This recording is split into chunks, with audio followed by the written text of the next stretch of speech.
Olá pessoal, estamos aqui para a nossa terceira jornada juntos. Eu sou o pastor Fernando Neto Soares e estamos aqui para compartilhar com vocês que têm acompanhado o TFC Tomando a Forma de Cristo, a terceira parte desse nosso pensamento sobre respondendo o chamado missional. Eu quero compartilhar com vocês nesse terceiro pensamento como responder na prática, não é verdade? E o quarto será por que e como eu devo dizer sim, eu devo responder de forma pessoal ao chamado missional.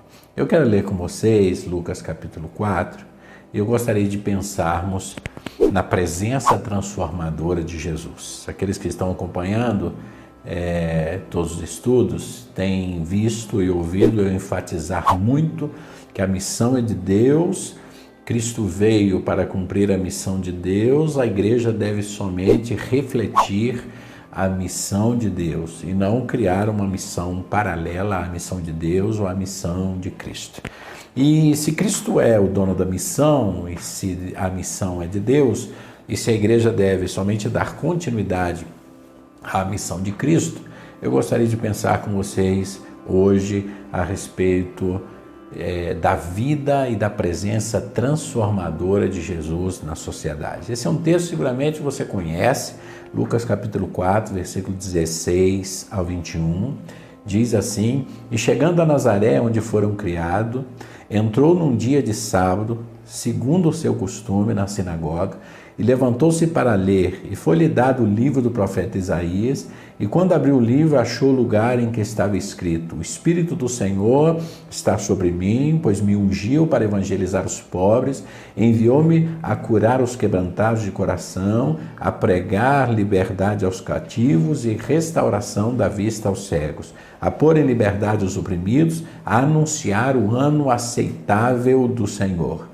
E, fechando o livro, tornando-o a dar ao ministro, assentou-se, e os olhos de todos na sinagoga estavam fitos sobre ele. Então começou a dizer-lhes: Hoje se cumpriu as Escrituras em vossos ouvidos.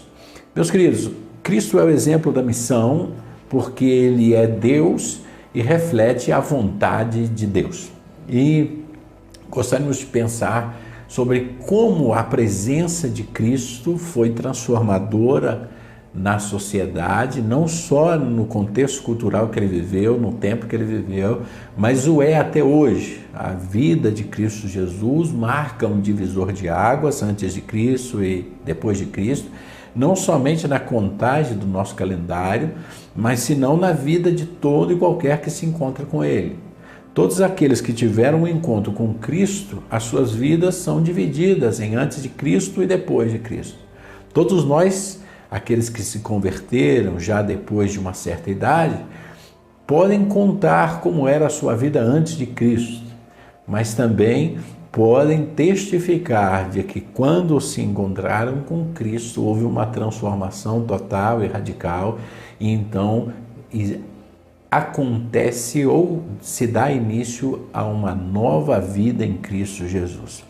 E gostaríamos de pensar um pouco com vocês sobre isso, para que possamos cumprir na prática a missão de Deus na terra e para que possamos dar na prática sequência à missão de Cristo, nós precisamos primeiro, segundo Timothy Keller, pregar o Evangelho do Reino. Em seu livro A Igreja Centrada, Timothy Keller vai escrever e vai dizer o seguinte: a frase pregue o evangelho, se necessário use palavras, é útil, mas também enganosa. Se o evangelho se referisse acima de tudo ao que temos de fazer para ser salvo, poderia ser transmitido tanto por ações a serem imitadas quanto por palavras. Mas se o evangelho diz respeito, acima de tudo, ao que Deus fez para nos salvar e à maneira que recebemos isso pela fé, ele só pode ser anunciado com palavras. A fé não pode vir senão pelo ouvir da palavra de Deus. Então, meus queridos, aqui nós começamos a responder na prática o chamado missional. Na prática, nós temos que pregar o evangelho do reino, pregar com palavras. Como disse no vídeo anterior, existe dois extremos na igreja atual, do extremo espiritualismo de todas as coisas e algumas vezes o misticismo, e outra, um extremo na piedade e muitas vezes levando quase que a igreja a se tornar uma ONG. E eu gostei muito desse escrito de Tim Keller, porque ele deixa claro a necessidade que o evangelho se pregue com palavras e com atos de misericórdia. Com atos de misericórdia e com palavras. Jesus nunca dissociou a pregação do evangelho do reino da compaixão integral do povo e da condição do povo. E a igreja não pode fazê-lo também. Se nós queremos responder ao chamado missional de forma séria, imitando a missão de Cristo Jesus e obedecendo e seguindo os preceitos da missão de Deus, nós precisamos pregar o evangelho do reino de Deus. Irmãos, o evangelho não é uma mensagem, não é somente uma forma de comportamento. O evangelho e a mensagem do evangelho não são bons conselhos, como disse Christopher White. Não são bons pensamentos para um novo e bom e agradável estilo de vida para a sociedade. O evangelho, ele é a verdade de Deus para o povo, para todo o povo. E o evangelho se resume em uma única mensagem, e a mensagem é Cristo e Cristo crucificado. Então não basta que a igreja execute atos de misericórdia, é necessário também transmitir uma mensagem. É necessário pregar uma palavra, é necessário conduzir o povo ao arrependimento pela fé em Cristo Jesus.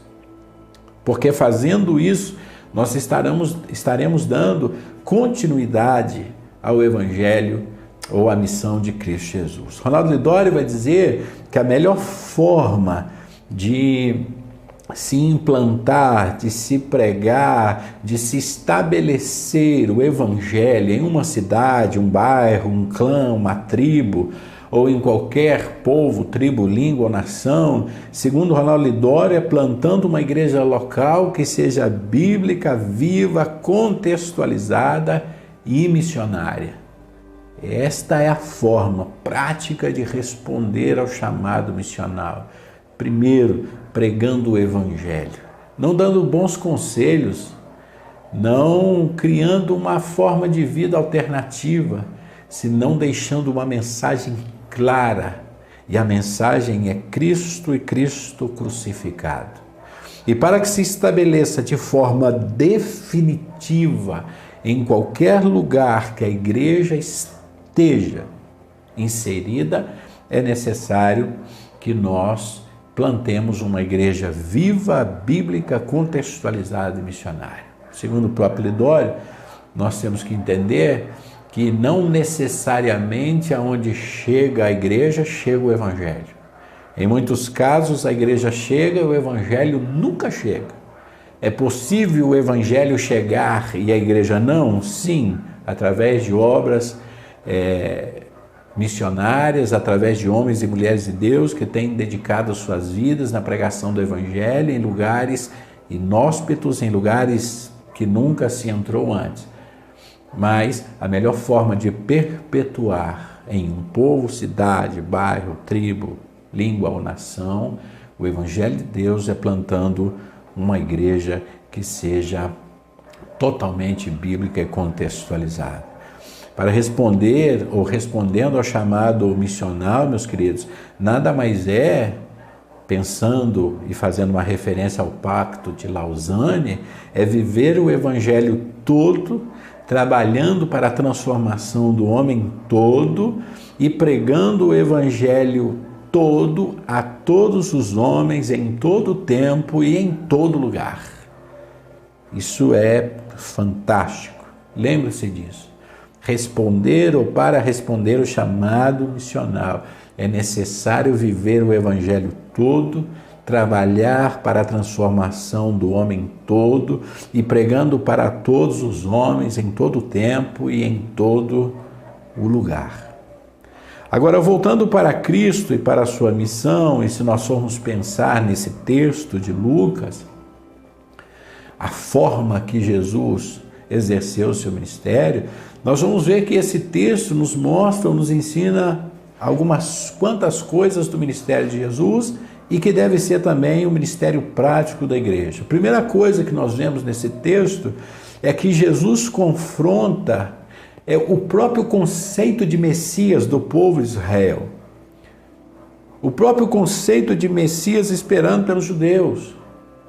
E o contexto cultural atual da igreja ocidental não é muito diferente do contexto de Israel, religioso de Israel daquele tempo. Porque naquele tempo Israel esperava um rei político poderoso que ia trazer um reino e que, quem sabe, ia estabelecer o império do reino de Deus ou do povo de Deus.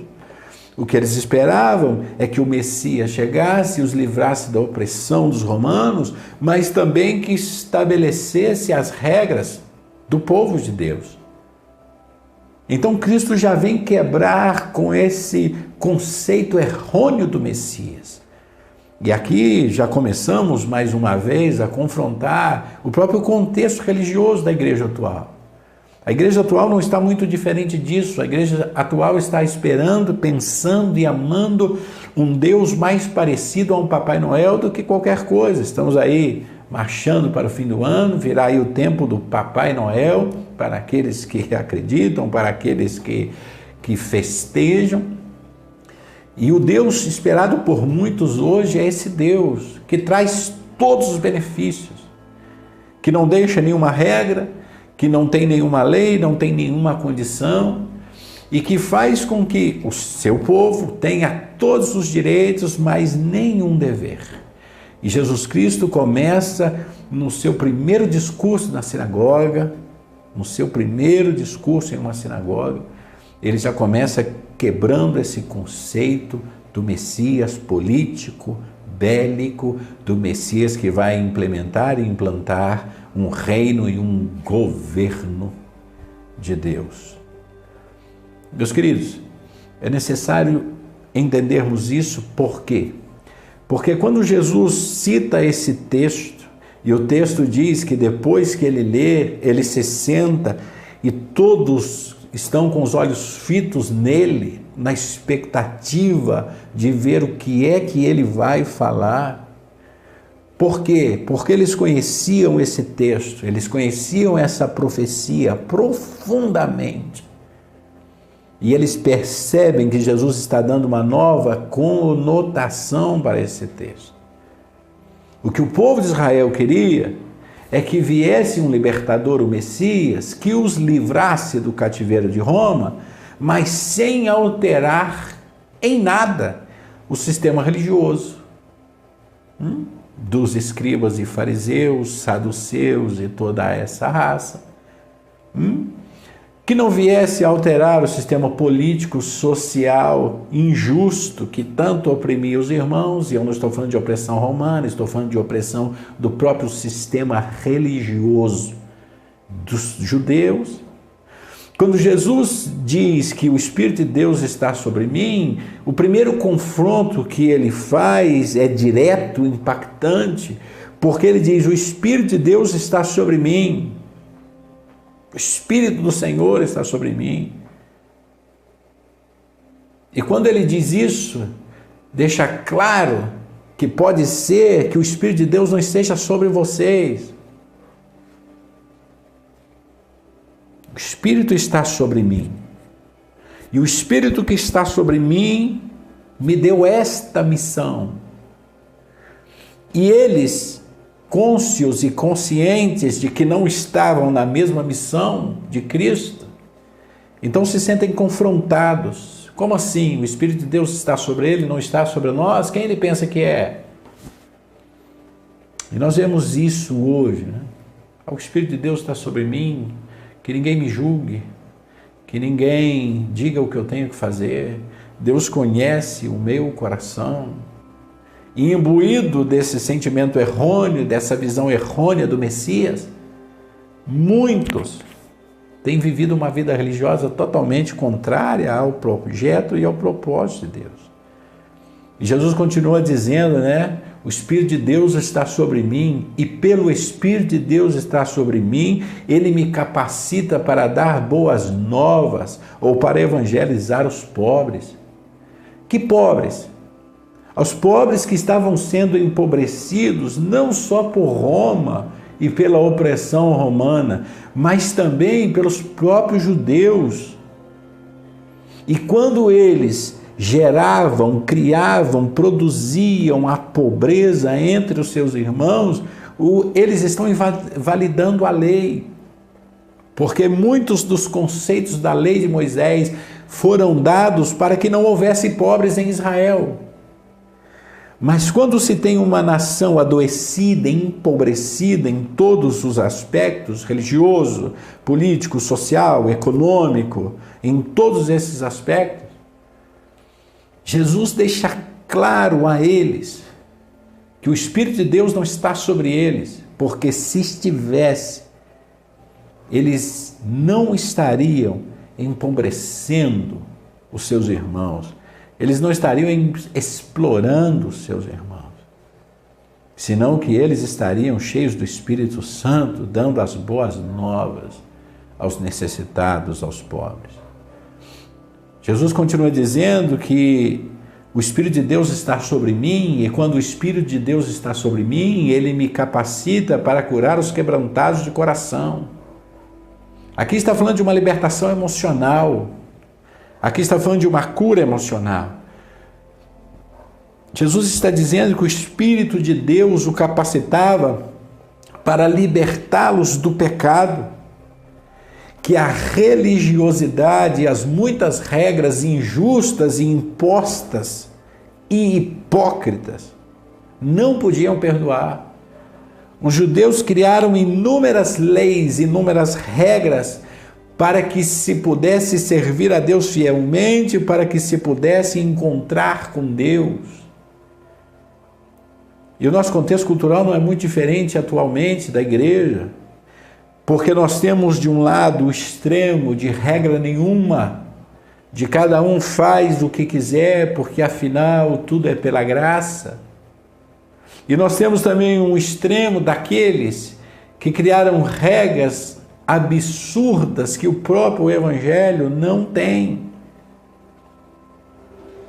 Quando Jesus vai dizer que o Espírito de Deus o capacita para curar o coração, para libertá-los do pecado que está sobre eles e que a religiosidade não tem permitido ser quebrada, tirado, arrancado e perdoado, Jesus mais uma vez os confronta e diz, a religiosidade de vocês, as regras de vocês, a piedade de vocês, a fé de vocês, a religião de vocês, primeiro, não conta com o Espírito de Deus, e segundo, não é capaz de fazer nada pelo ser humano. E Jesus continua dizendo que o Espírito de Deus que está sobre mim me capacita para libertar os cativos. Aqui ele confronta todo o sistema daqueles dias. Quando Jesus fala de libertar os escravos, ele fala de libertar os escravos de Roma, que tanto lucro dava para os romanos, mas ele também fala de libertar os escravos escravizados, não só por Roma, mas também escravizados pelo sistema religioso de Israel. Então é muito diferente de hoje. Quantos cristãos estão cativos e escravizados por líderes? E não vou dizer líderes corruptos, ainda que hajam muitos. Líderes que se tornaram donos e proprietários da igreja de Deus e do povo de Deus. E Jesus disse, o Espírito de Deus está sobre mim, me capacita para eu libertar estas ovelhas, esse povo, desse sistema religioso maldito que vocês criaram, que não tem nada a ver com o Evangelho de Deus, que não tem nada a ver com a missão de Deus. Eu vim para libertar os cativos do sistema religioso que escraviza, do sistema econômico que escraviza, do sistema político que escraviza, do sistema social que escraviza. Eu vim para libertar o homem todo. E se nós queremos cumprir a nossa missão e responder ao chamado missional, nós temos que entender que a igreja foi chamada para desafiar, para confrontar, para transformar e impactar o sistema todo. O sistema todo. Jesus continua dizendo: eu vim e o Espírito de Deus está sobre mim e me capacita para dar vista aos cegos. Uau, esse homem é perigoso, nós temos que matá-lo. Nós temos que tirar ele do nosso meio. Porque quando Jesus fala de abrir as vistas aos cegos, ele não está falando desde o físico, ainda que ele o fez fisicamente muitas vezes, mas ele está falando sobre abrir os olhos do povo e mostrar ao povo que o que aqueles líderes religiosos estavam fazendo era totalmente errôneo, não tinha nada a ver com lei de Deus, com vontade de Deus e com missão de Deus. É por isso que muitas vezes algumas vozes, quando se levantam proclamando a missão de Deus, o Evangelho de Deus, são criticados, perseguidos, porque homens que abrem os olhos das pessoas e os fazem ver que eles não estão e não deveriam estar escravizados por um sistema religioso corrupto, imoral, ilegal, injusto, antibíblico. Esses são perigosos. Devemos silenciá-los, devemos calá-los. Então a igreja de Cristo que quer cumprir a missão e todo aquele que quer cumprir a missão deve entender que uma das funções da igreja é abrir os olhos dos cegos.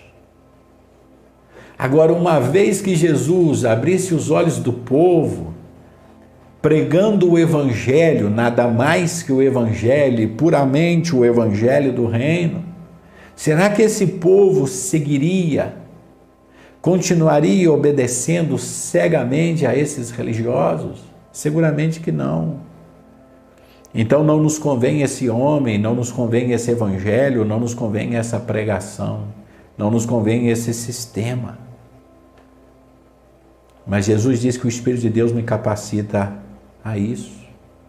Se você quer responder ao chamado missional, é necessário você ser cheio do Espírito Santo, porque somente o Espírito Santo vai abrir seus olhos e vai te dar condições de abrir os olhos de outro. Jesus segue dizendo, citando Isaías, claro, que o Espírito de Deus está sobre mim e me capacita a pôr em liberdade os oprimidos. Mais uma vez, Jesus chuta o balde e desafia todo o sistema, todo o sistema.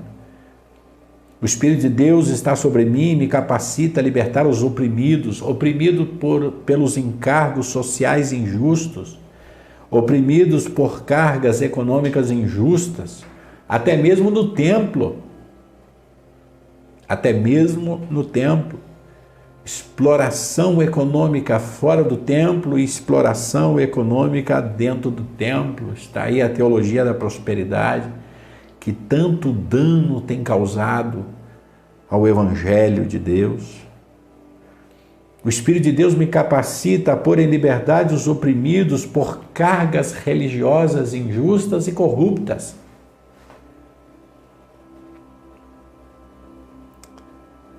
E para responder ao chamado missional é necessário que a igreja se liberte. A igreja se liberte de encargos sociais injustos. Até porque Isaías 32, Isaías 58 diz que quando o Espírito de Deus descer sobre nós, haverá um reino de justiça e paz. Então, uma das características das pessoas cheias do Espírito Santo é muito mais que pular, saltar e gritar. A característica principal das pessoas cheias do Espírito Santo é que elas estão capacitadas para pôr em liberdade os oprimidos, os cativos, os pobres, para curar os corações e para abrir os olhos dos cegos.